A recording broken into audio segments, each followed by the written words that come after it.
Pag sinabing Kaya Bear, ito yon. Ayan. Oo, so Ito yung inner, kasi ito yung... yes po. Kaya End naman siya or yung Kaya Plus. Ayan.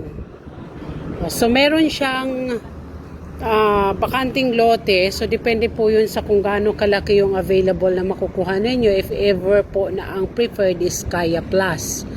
Oho, basta pag sinabi pong Kaya Plus, meron siyang space na lote sa gilid. Sa gilid. Oo, pag sinabi naman po Kaya Bear, ito siya.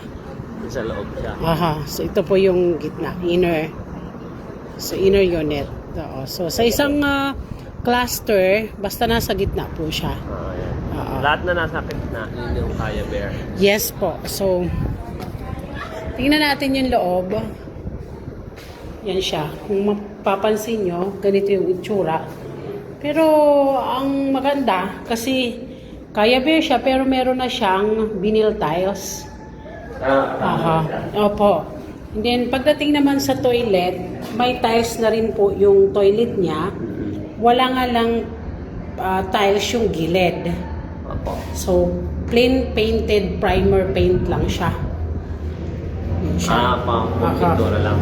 Opo. So, pagdating naman sa taas, ang atin pong hagdanan ay steel na rin. Meron na rin siyang handle.